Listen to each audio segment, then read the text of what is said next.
Pasangan calon gubernur dan wakil gubernur NTT, Emmanuel Melkiades Lakalena dan Joni Asodoma atau paket Melki Joni baru saja menggelar deklarasi. Ribuan massa berduyun-duyun hadir menyerukan dukungan bagi keduanya. Memang, pendukung paket ini terlihat optimis menatap hari pemilihan.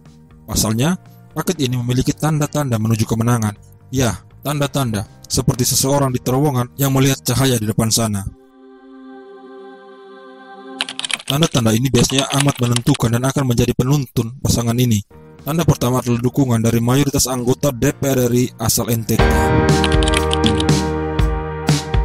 Kita jarang ada DPR RI mau kumpul seperti kemarin. Terima kasih Pak Ahmad Johan. Mengumpulkan akhir ide itu saya, Pak Ahmad Johan, Ibu Anita Ga, Pak Mekeng, Pak Rudi Kabunang, Pak Beni Harman, Pak Eston Funai, Bung Gafril, kita kumpul semua. Saya DPR RI baru walaupun satu periode, tapi saya juga sudah mengikuti beberapa pimpinan yang lalu. Belum pernah ada orang NTT DPR-nya kumpul urus NTT. Baru kali ini. Tepuk tangan dulu buat teman-teman ini. Ini adalah sejarah, kata Melki Lakalena. Belum pernah ada satu paslon cagup cawagup NTT yang mendapat dukungan DPR RI sebanyak ini. Paket Melki Joni mendapat dukungan dari 7 anggota DPR RI asal NTT dari total 13 orang, lebih dari setengah atau mayoritas. Ada Beni Kabur Harman, Eston Funai, Melkias Markus Mekeng, Ahmad Johan, Anita Ga, Gafril Novanto, dan tentu saja pengganti Melki Lakalena, Umbu Rudi Kabunang. Sekali lagi, ini adalah sejarah. Belum pernah ada gerbong anggota DPR RI sebanyak ini dalam suatu koalisi calon gubernur NTT. Dan mengenai dukungan ini, terkadang orang mengatakan, itu kan kaum elit, rakyat belum tentu mengikuti. Nah, mengenai pendapat tersebut, perlu diingat bahwa pileg hari ini berbeda dengan pileg sebelum era reformasi. Bedanya adalah, pileg sebelum era reformasi, hubungan antara anggota DPR dan konstituen ada jarak, bahkan sering pula tidak saling mengenal. Namun pileg hari ini berbeda, Bung. Kedekatan antara anggota DPR dan basis pendukung nyaris tanpa jarak. Sangat dekat dan saling mengenal satu sama lain.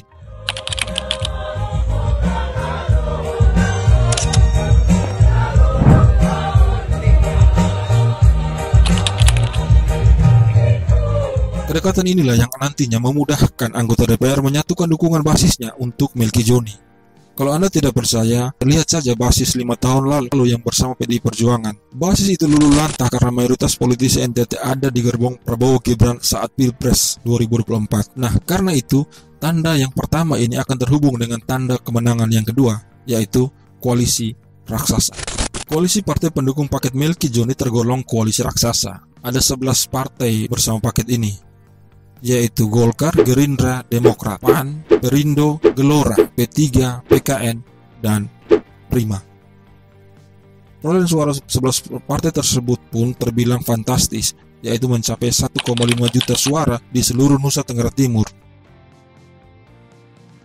Untuk tingkat pusat, ada 7 anggota DPR dari total 13 kursi asal NTT. Sedangkan di Parlemen Provinsi, paket Melki Joni didukung oleh 36 anggota DPR dari total 65 kursi yang ada di Parlemen NTT. Sebaran anggota DPR baik pusat maupun provinsi yang mendukung paket ini pun tersebar di seluruh Nusa Tenggara Timur. Selain partai dan kursi di parlemen, paket ini juga didukung oleh figur-figur populer di NTT yang memiliki basis pendukung. Ambil contoh Enrique Guterres dan juga El Asamau. Tanda kemenangan ketiga adalah arus dukungan dari kekuasaan pusat. Nah, ini juga amat penting. Sudah menjadi tren politik saat ini bahwa dukungan pemerintah pusat mesti terkoneksi dengan calon-calon di daerah. Apa sebabnya? Gelontoran program pusat menjadi jawaban utama mengapa tren ini terbentuk.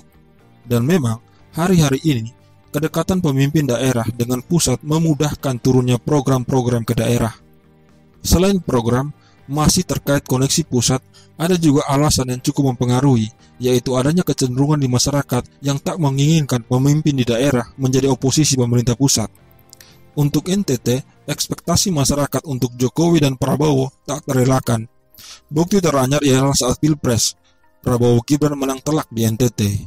Nah, apakah masyarakat NTT mau memilih figur dari partai yang oposisi kepada Jokowi dan pemerintahan Prabowo Gibran? Kemungkinannya sangat kecil. Karena itu, tak ada jalan lain. Yang tersedia cuma satu jalan, yaitu paket Melki Joni. Tanda kemenangan keempat adalah kinerja dari Melki Lakalena itu sendiri. Untuk menceritakan tentang kinerja Melki Laklena, saya memulai dengan peristiwa yang terjadi pada bulan Februari tahun 2020 ketika Kabupaten Sika diserang wabah demam berdarah. Saat itu ada 1.190 orang terkena wabah DBD. Tak lama berselang, awal bulan Maret, tepatnya tanggal 9, warga Sika heboh dan senang bukan main. Melki Laklena datang membawa Menteri Kesehatan ke Sika. Keduanya datang tak sekedar mengunjungi atau melihat-lihat saja, melainkan membawa peralatan medis lengkap dengan 30 dokter dan 60 tenaga medis. Itu adalah cerita mengenai kinerja Melki Laklena selama di Senayan. Dan memang, ketika ia duduk, pembicaraan di bidang kesehatan, bidang yang ia duduki sebagai wakil ketua komisi, pembicaraan mengenai bidang tersebut cenderung membaik.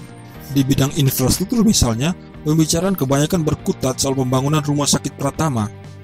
Pembangunan rumah sakit di NTT sejak Melki duduk kebut-kebutan dan ada di mana-mana, di Timor, Flores, dan di tempat-tempat lain di seluruh Nusa Tenggara Timur.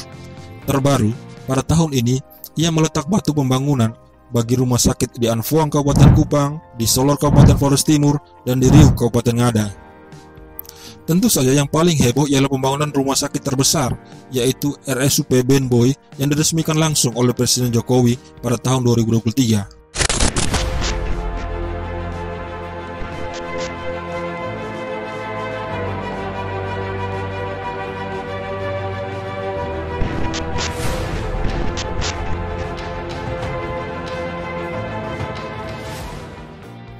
Rumah sakit terbesar dan terlengkap itu menelan anggaran dalam jumlah yang fantastis, yakni sebesar 420 miliar.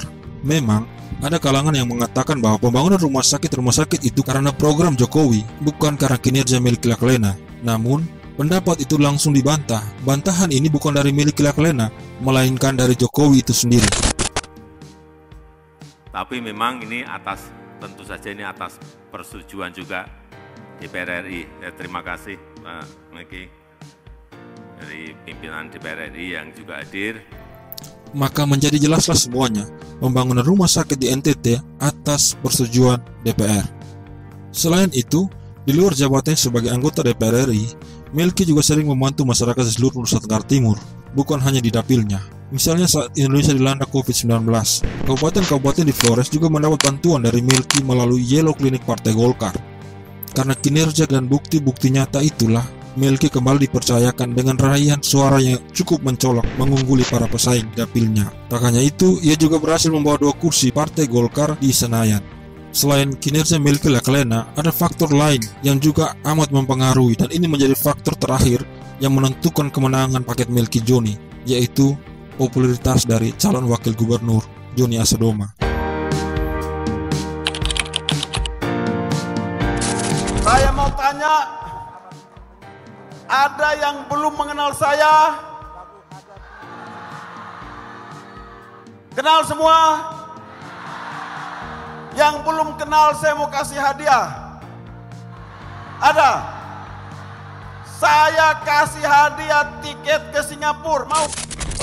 Ini merupakan salah satu tanda kemenangan, meskipun seringkali banyak orang lupa. Orang awam politik sering lupa faktor ini, tetapi para politisi tentu saja tahu betapa pentingnya faktor popularitas. Tak ada elektabilitas tanpa didahului popularitas. Mungkin itu bahasa singkat para politisi. Dan nama Joni Asadoma amat populer di Nusa Tenggara Timur dibandingkan dengan calon wakil gubernur lainnya. Kalau populer karena prestasinya di bidang olahraga tinju, mungkin saja orang banyak lupa, sebab pertarungan di SEA Games dan Olimpiade yang dilakoni oleh Joni Asadoma sudah dilakukan pada tahun-tahun yang lampau. Mungkin saja terkait prestasinya itu orang sudah sering lupa. Tetapi perlu dicatat bahwa ketika Joni Asadoma menduduki jabatan sebagai Wakapolda dan kemudian diangkat menjadi Kapolda NTT, nama Joni Asadoma langsung booming di seluruh Nusa Tenggara Timur. Apalagi ia sering melakukan kunjungan ke daerah-daerah dan memberikan bantuan. Nama Joni Asadoma bisa dipastikan paling populer di antara para calon wakil gubernur yang bertarung di Pilgub hari ini. Faktor popularitas dari calon wakil gubernur Joni Asadoma akan sangat mempengaruhi kerja-kerja politik dari koalisi paket ini. Nah, itu adalah 5 tanda-tanda kemenangan paket Melki Joni di Pilgub kali ini. Semua tanda, sinyal, atau aba-aba dari sejarah memang menuju ke sana, ke kemenangan paket ini, dan tanda-tanda itu semua amat kuat. Contohnya adalah tanda yang kedua, dukungan pusat. Karena kecil kemungkinan basis Jokowi, Prabowo seperti di wilayah NTT akan memilih figur dari partai oposisi. Karena itu, sekali lagi, tanda-tanda menuju kemenangan amat kuat.